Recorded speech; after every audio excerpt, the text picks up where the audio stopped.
In 2025, there will be more reptiles purchased than any other year in human history, but these 5 reptiles you need to stop buying.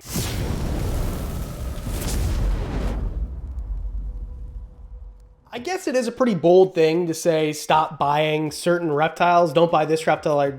This isn't a blanket statement. Each one of these 5 reptiles I'm going to tell you to stop buying, there is a caveat or an if. There are other reptiles which I think most people don't even know about that should buy. If you're in Canada or the UK, for example, Tonga banded iguanas. This is Frankie and he's getting a girlfriend this week. So hopefully we have some little babies popping out in the fall. Anyway, let's move on to number 5. Number 5, Burmese pythons. This will come as a shock to you if you know this channel, because I love burms. Burms are my favorite snake species to keep. My favorite individual snake is Kratos, my Burmese python. He is my favorite snake, period. And the reason is he's just awesome. He's so much fun to handle and he's big and he gives you a hug, but he also acts like a puppy dog and he doesn't have issues with his temperament. And that's what I love about him. So why am I telling you not to get them? Well, there's a really good reason for that. And that's because most people can't have them legally, and the rest shouldn't have them ethically. The reason for this is simple. Most Burmese pythons are going to get big. A 15-foot Burmese python isn't crazy at all. Expect your Burmese python to get between 13 to 16 feet, especially females being bigger than males. There, of course, are exceptions. For example, this is Thunder. Thunder is, I guess, 5 or 6 years old at this point. So technically full grown, and she's maybe 8 feet, and she's slender. So she's kind of an anomaly. Females usually don't get this small, especially if they're not the dwarf variety, which I don't know that she is. I don't think she is. But Kratos is a male, and he's 13 feet. Now, this is still a reasonable size snake. I've seen way bigger burms. So I'm going to tell you 2 things here. It's not that you shouldn't get one if you don't have the space right now, but you need a plan. Do you have an enclosure that is 8 foot by 4 feet in footprint? Do you have that? Most people don't. If you don't have the space for it, or don't have a really good idea that you will have the space for it, don't get one as a baby, because within 4 years, it's going to be a full-grown snake, and this happens really fast. People think, oh, well, I got tons of time. You don't. I was filming videos in this room 4 years ago, and it feels like I just moved into this house. It goes so fast. 4 years ago, I didn't even have this animal, and now he's the staple of the channel. 4 years ago, these rhino rat snakes looked like this. 4 years ago, Thunder looked like this. And now she looks like this. Otherwise, I would say make sure you have an exit strategy. Now, with a dog, I would never say go into it knowing that you're about to get rid of that dog. Dogs aren't going to be rehomed without consequence. It's going to weigh on them. They're going to form a bond with you. Where Burmese pythons are not going to feel that way. So at least have a plan where you have a buddy who says, yeah, if you never need that thing, I'll take it. I've had people literally reach out to me and say, hey, I'm thinking about getting this animal. If it doesn't work out for me, would you take it? If you have a buddy like that, I guess I'd be different. So really what I'm trying to say is don't get one unless you're ready to have an animal that might get to 15 feet or more, and you have the space, or you have an exit strategy. If you have those things and you really want one, they're amazing. They're my favorite snake. Also on this list, everything's going to be popular. I'm not going to talk about things that people don't get anyway, or I haven't seen an influx of. For example, this right here is a frilled dragon. Most people can't handle them because they need a lot of space and they need to eat a lot, but I'm not going to put them on the list because a lot of people don't get them. It's not really common, although they're freaking amazing. Number 4 on the list, let's ruin it with an amphibian right away. I'll keep it brief because axolotls, there doesn't need to be a lot said about them. They became really popular when they were on, I think, Minecraft. This was a few years ago during, the Pandy, 4 or 5 years ago, whatever. And they're not great for most people because they're really difficult to take care of unless you live in the freaking Arctic, okay? In my basement during the winter where there's unheated hallways and stuff, it's really easy to keep them. I mean, it's gonna be 65 degrees, 67 degrees, no problem, which is what their water needs to be at. If you get into the 70s even, it's gonna be a problem. And there's ways to get around it. You can have fans to keep the water cool, but then it evaporates like crazy, and you need to constantly fill it. You can have chillers, you can put water bottles every once in a while. We did that for a while. I used to live in a small house where it got up to 80 degrees in the summertime, or even hotter sometimes. And trying to keep axolotls in that house was a bad idea. We were putting ice in that constantly, frozen water bottles several times a day. It just did not work. The only success I had keeping axolotls was in this house in a hallway that is unheated. So if you have a wine cellar, go for it. But the whole point of having an aquarium for these fully aquatic salamanders is to look at it, right? How often are you in your wine cellar just chilling? Almost never. But these animals need to be chilling all the time. Now, unfortunately, they're basically extinct in the wild. I mean, there's probably still some, but within our lifetime, they're going to be gone. There's basically 1 or 2 lakes in all of the world, they're both in Mexico, that have them. They're going to be gone. I mean, this is an animal that's basically a living dinosaur. It's going to be extinct. And they're boring. I mean, they don't really move at all, except for food. It's fun to watch them eat, but that's kind of their only redeeming quality, in my opinion. It's funny, too, because a lot of these reptiles, if someone has one, they generally have multiple. It's almost like a habit.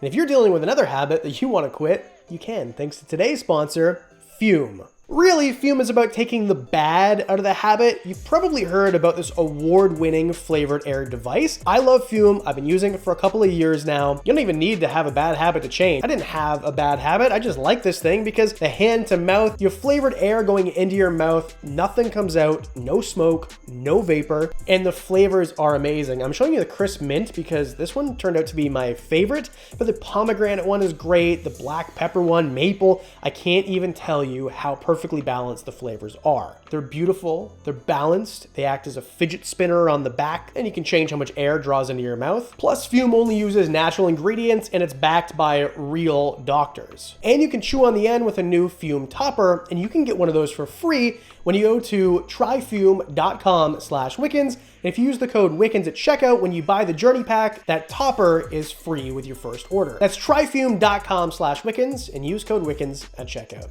Number 3, Captain Obvious here to tell you don't get rid of your sliders. Oh my goodness. Why do people get rid of your sliders? I don't get it. I mean, I guess I get it because they're cheap. This is why a lot of people get animals they shouldn't get. Oh, well, it was $10 or it's free on Marketplace or free on Craigslist. So what?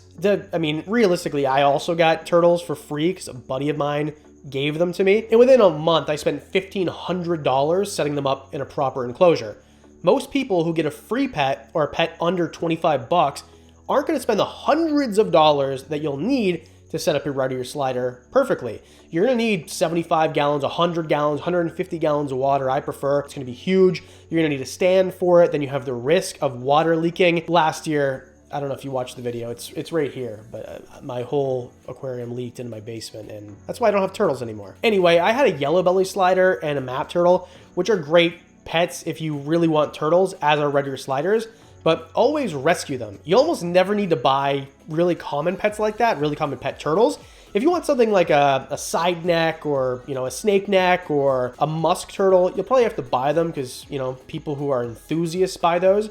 But it's not enthusiasts generally that buy the red ear sliders or the yellow belly sliders. I'm probably showing yellow belly slider in most of this because I had one, but you guys get the point. They're really similar. Usually it's people who just want a pet and they have no idea what they're getting themselves into.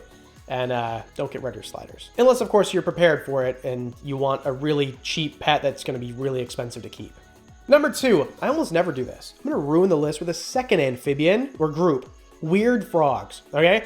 I'm talking about the weird ones, not the red-eye tree frogs, which, in my opinion, make fantastic pet frogs. If you want a frog, get something that, first of all, is captive bred and is easy. So if you want a Pac-Man frog or red-eye tree frog, do it until your heart's content. They're a little bit difficult in comparison to some reptiles, but they're pretty easy when it comes to frogs. If you want something really cool, like a Crusiohyla, for example, Crusiohylas are great. Craspidopus or Sylviae, either way, they're great. They're really cool looking, they're big, they're showy, but they have a problem with prolapsed anuses. This sounds disgusting, but it's true. They're harder to keep and they die a lot. There's a reason that almost all my friends have them and now 2 or 3 of them do, because they just don't last. They're hard to keep. Another good example are these leaf frogs, or horned frogs, some people call them. Malaysian leaf frogs, basically. I mean, these are cool. I had a couple for a few weeks and then they died. Now, of course, they were brought in from Malaysia. These guys were cool. They sound like a fire alarm when they beep. I love them. My favorite frog of all time are these animals.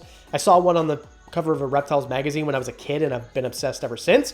But I'm never going to get more because they're difficult and they're almost always wild caught. And you can almost always only find the males. It's almost impossible to find the females, so it's impossible to breed them. Waxy monkey frogs, another one. Maybe the coolest tree frog in the whole world. They sit out in the sun, which no frogs do. And they have these waxy protrusions that they use as sunscreen. So cool. The problem is they're almost always wild caught and they don't last very long. Now, if you can find waxies in captivity, go for it. Most of these frogs, if you can find them captive, even the Cruzio Hyla are difficult afterwards. What I recommend instead, get a red-eye tree frog, or get a White's tree frog if you want something big. They're gonna be loud, but who cares? They're freaking awesome.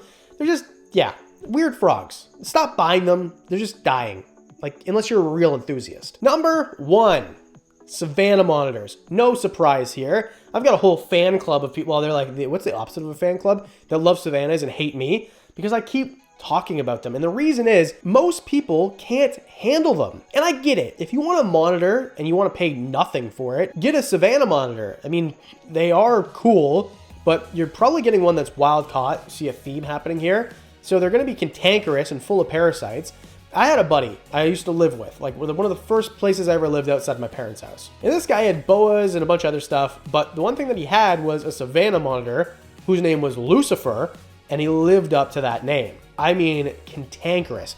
He would eat, but if you put your hand anywhere near him, he would try to rip it off. Now, there are some great Savannahs out there. Some Savannah monitors are freaking fantastic. I've got a friend, Greg, Beneath the Canopy Exotics. He's got one of the coolest Savannah monitors of all time. Wilma is freaking fantastic. But most Savannah monitors aren't. So the caveat to this one, if you're getting one that's captive and you're gonna put in the time to make sure that it is not cantankerous, great. Because you don't want a monitor that you can't get near. That's not fun. What's the point of having that? Savannah monitors can be cool for some people, but most people, no. Go get an Ackie or something like that. Let me know in the comment section below what you think is a pet that is way too popular and people shouldn't buy. Thanks to Patreon. Thanks to you for hitting like and subscribe. It's free. Because I do videos on Mondays and Thursdays, that means I'll see you in the next one.